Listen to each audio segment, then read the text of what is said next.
Hello everyone, this is Dr. Hanuman Singh Chauhan, Associate Professor in Chemistry, SMCC Government College Abu Road, and you are watching my channel K for Chemistry.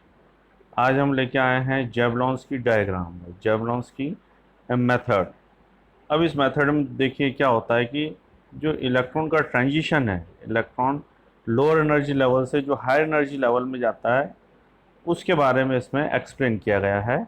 तो आप देखें, जो screen पर जो पहली slide है उसे आप देखें कि जो पहली नीचे जो S0 दे रखी है वो है ग्राउंड स्टेट। ग्राउंड स्टेट जो है वो S0 है। इस डायग्राम को पहले समझ लें आप। S0 जो है वो ग्राउंड स्टेट है। इस ग्राउंड स्टेट के जो है डिवाइड कर रखे हैं। इसमें सबसे वाली जो लोअर है वो 0 है, फिर 1 है, फिर 2 है। फिर उसके ऊपर वाली जो दो स्टेट हैं उनको अपन कहते हैं एक्साइटेड स्टेट। एक्साइटेड स्टेट के दो भाग कर रखे हैं। लेफ्ट हैंड साइड की तरफ जो दे रखी है वो S1 S2 है, और राइट हैंड साइड की तरफ जो दे रखी है वो T1 है। तो ये दो हैं। तो S1 S2 वाला जो लेफ्ट हैंड साइड की तरफ दे रखी है और उसकी हाइट थोड़ी सी ऊपर है, इसको अपन कहते हैं सिंगलेट स्टेट। और जो दाएं हाथ की तरफ है T1 है, जिसकी हाइट थोड़ी कम है, उसको अपन बोलते हैं ट्रिपलेट स्टेट। इसका मतलब ये हुआ कि ग्राउंड स्टेट तो कॉमन है, लेकिन एक्साइटेड स्टेट के दो भाग कर रखे हैं, एक सिंगलेट और एक ट्रिपलेट।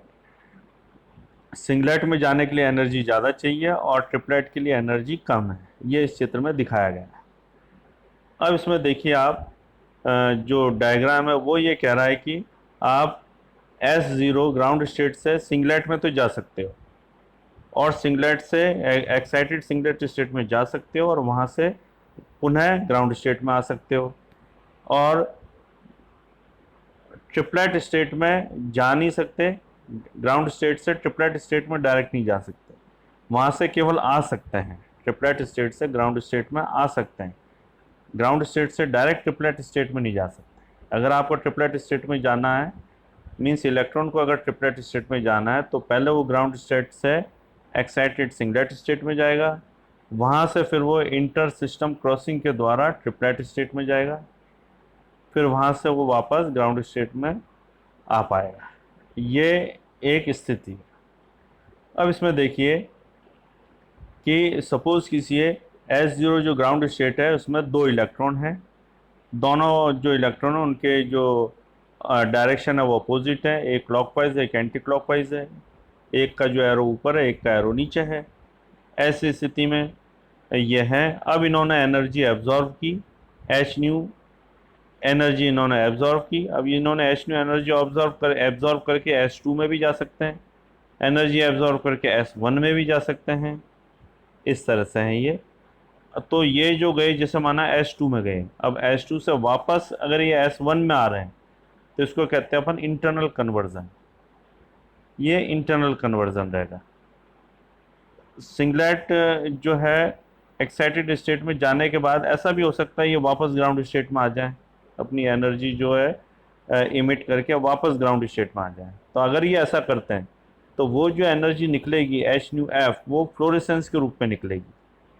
कोई इलेक्ट्रॉन है, उसने ग्राउंड स्टेट में S0 में था, उसने एनर्जी ऑब्जॉर्व करके सीधा सिंगलेट में चला गया, सिंगलेट से वापस एनर्जी को उसने इमिट की और ग्राउंड स्टेट में आ गया। तो जो एनर्जी उसने इमिट की है वो एच न्यू एफ के रूप में जाएगी, जिसको अपन कहेंगे, इस घटना को अपन कहेंगे फ्लोरेसेंस। और अगर इलेक्ट्रॉन वहीं रहता है, सिंगलेट में रहता है, एक्साइटेड सिंगलेट स्टेट में रहता है, वहाँ से थोड़ी एनर्जी वो इंटर सिस्टम क्रॉसिंग के द्वारा वो एनर्जी निकालेगा और वो फिर जाएगा ट्रिपलेट में। ट्रिपलेट से फिर जो ग्राउंड स्टेट में अगर वो आता है, वो अगर ट्रिपलेट से ग्राउंड स्टेट में आ रहा है, तो वो जो एनर्जी को इमिट करेगा उस एनर्जी को अपन कहेंगे एच न्यू पी, और इसको अपन कहेंगे फास्फोरेसेंस।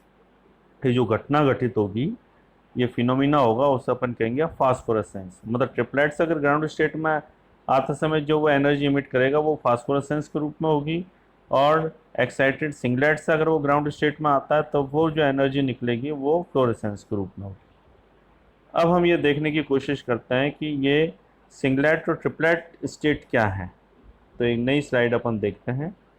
ये आप देखिए, जो ग्रीन एरो बना रखा वो भी ये इस डायग्राम में भी यही बताया गया है कि ग्राउंड स्टेट कॉमन है, एक्साइटेड स्टेट जो है उसके दो भाग कर रखे हैं। सिंगलेट और ट्रिपलेट। अब आप देखें S0 जो ग्राउंड स्टेट्स है उससे एनर्जी एब्जॉर्व करके इलेक्ट्रॉन सीधा जो है वो सिंगलेट में गया, सिंगलेट से वापस आ भी सकता है, येलो एरो से बता रखा है, अगर वो आया है तो फ्लोरेसेंस के रूप में एनर्जी निकलेगी। और इससे जो टेढ़े वाले एरो बना रखे हैं ये एक अलग तरीके के रेडिएशंस है जिसको अपन आगे वाली स्लाइड में समझाने की कोशिश करेंगे।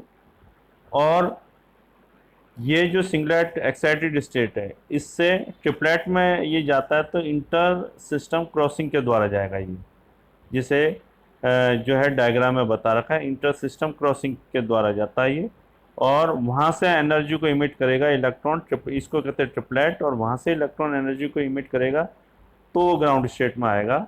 अगर ट्रिपलेट से ग्राउंड स्टेट में आएगा तो वो एनर्जी जो इमिट करेगा वो फास्फोरेसेंस कहलाएगी। सिंगलेट एक्साइटेड स्टेट से अगर वो ग्राउंड स्टेट में पुनः आ रहा है तो वो जो एनर्जी इमिट करेगा वो फ्लोरेसेंस कहलाएगी। अब अपन आगे वाली स्लाइड में देखते हैं जो इसके अंदर बता रखा है वो आप देखिए। हाँ, इस स्लाइड में देखिए आप, इसमें जो एनर्जी है T1 की एनर्जी कम है एक्साइटेड स्टेट में, और S1 जो एक्साइटेड स्टेट है इसकी एनर्जी ज़्यादा है। इसके लिए हम एक ये भी थोड़ा देखने की कोशिश करते हैं। चलो इसको ही देख लीजिए आप। जो S0 है, सपोज कीजिए S0 जो ग्राउंड स्टेट है उसमें 2 इलेक्ट्रॉन है, एक ही ऑर्बिटल में है वो, और एक का डायरेक्शन ऊपर है, एक का डायरेक्शन नीचे है, मतलब दोनों अपोजिट डायरेक्शन में है, तो इसलिए एक का प्लस हाफ है, एक का माइनस हाफ है। अब इसकी हमने निकाली मल्टीप्लिसिटी, बहुगता। मल्टीप्लिसिटी जो होती है 2s+1 होती है, और s है इलेक्ट्रॉन का जो क्या कहते हैं, इलेक्ट्रॉन का क्लॉकवाइज एंटी क्लॉकवाइज जो मूवमेंट करता है वो है। तो 2 इलेक्ट्रॉन है, दोनों का अपोजिट डायरेक्शन, इसका मतलब एस जो है एक का प्लस हाफ है, एक का माइनस हाफ है, तो टोटल क्या हो जाएगा प्लस हाफ और माइनस हाफ, तो एस बराबर हो गया 0। तो मल्टीप्लिसिटी 2 इंटू 0 + 1 हो जाएगी 1। तो इसका मतलब S0 में उसकी जो मल्टीप्लिसिटी है वो 1 है।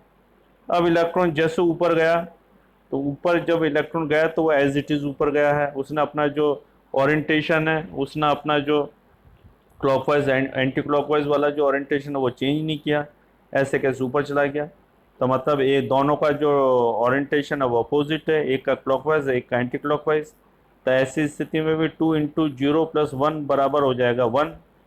तो जब आंसर 1 आया, मल्टीप्लिसिटी 1 है, इसका मतलब ये सिंगलेट स्टेट में है, इसलिए हमने S1 S2 S3 जो है वो सिंगलेट स्टेट में रखी है।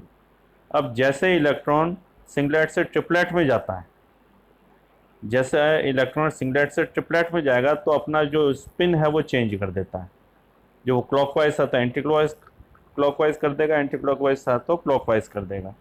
जैसे वो सिंगलेट से ट्रिपलेट में जाएगा अपना उसने स्पिन चेंज कर दिया। जब वो स्पिन चेंज कर दिया तो ऐसी स्थिति में क्या होगा, दोनों स्पिन सेम हो जाएंगे, या तो दोनों क्लॉकवाइज हो जाएंगे या दोनों एंटी क्लॉकवाइज हो जाएंगे, अलग अलग ऑर्बिटल में है ये। तो ऐसी स्थिति में S बराबर क्या हो जाएगा, या तो दोनों माइनस होंगे या दोनों प्लस होंगे, तो ऐसी स्थिति में S बराबर 1 हो जाएगा।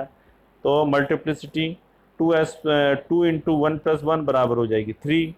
तो मल्टीप्लिसिटी 3 होते ही ये जो आ जाएगा ट्रिपलेट स्टेट में आ जाएगा, जो हमको दाएं हाथ पर ऊपर की तरफ दिखाई दे रही है। अब इसमें होता यह है कि यहाँ आते ही इसने अपना स्पिन चेंज क्यों किया, यहाँ आते इसने अपना स्पिन चेंज इसलिए किया क्योंकि एक्साइटेड ट्रिपलेट स्टेट है, इसकी एनर्जी ज़्यादा है, इसलिए इसका जो लाइफ टाइम है वो कम है, और जो ट्रिपलेट स्टेट है इसकी एनर्जी कम है। एनर्जी कम होते इसका लाइफ टाइम जो है वह इस स्टेट का बढ़ गया। तो जैसे लाइफ टाइम बढ़ गया तो यहाँ पर इलेक्ट्रॉन थोड़ा ज़्यादा समय तक रहेगा, इलेक्ट्रॉन का जो लाइफ टाइम है ट्रिपलेट स्टेट में आते ही बढ़ गया। तो जब इसका लाइफ टाइम बढ़ता है तो इसलिए ये तुरंत अपना जो है वो ओरिएंटेशन चेंज कर लेता है। सिंगलेट में उसका लाइफ टाइम इतना कम होता है क्योंकि एनर्जी ज़्यादा है, इसलिए लाइफ टाइम कम हो गया। लाइफ टाइम कम होने से वो अपना जो स्पिन है वो चेंज नहीं कर पाता।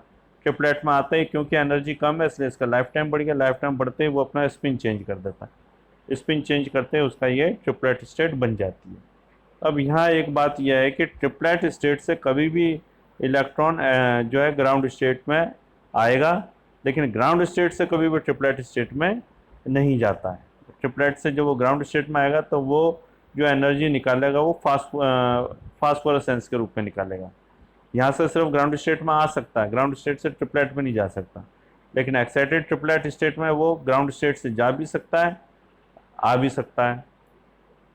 इसके बाद जो इमिट एनर्जी करेगा फास्फोरेसेंस के रूप में होगी।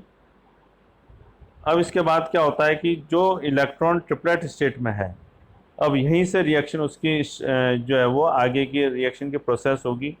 तो कितने समय तक इस ट्रिपलेट स्टेट में रहता है, उसकी यहाँ पर जो है वो रिएक्शंस, फोटोकेमिकल रिएक्शन स्टार्ट होती है। और इसके अलावा अगर कोई रिएक्शन नहीं होती है, सारा टाइम उसका निकल जाए और कोई भी रिएक्शन नहीं होती, तो फिर वो जो है फास्फोरेसेंस के रूप में एनर्जी को जो है वो निकालेगा और सीधा ग्राउंड स्टेट में आ जाएगा। इस तरह से ये जेवलॉन्स की मेथड है। और इसमें थोड़ा सा ये भी देख लें कि ये जो इंटर सिस्टम क्रॉसिंग है, इसमें ये वो जो है नॉन हीट रेडिएशंस हैं, इस तरह से हैं ये। और ई जो है वो एनर्जी का डायग्राम बना रखा है, इलेक्ट्रॉनिक एनर्जी है। आज के अपने इस टॉपिक में स्टूडेंट्स इतना ही। और हाँ, आप मेरा चैनल सब्सक्राइब करना ना भूलें। किसी को जो है टॉपिक से कहीं कोई दिक्कत आ रही है, उच्चारण में कोई दिक्कत आ रही है, समझने में कोई दिक्कत आ रही है, तो आप कमेंट बॉक्स में जाकर कमेंट कर सकते हैं, जिससे मुझे अपने चैनल को, अपने वीडियोस को इम्प्रूव करने में आसानी होगी। Thank you very much.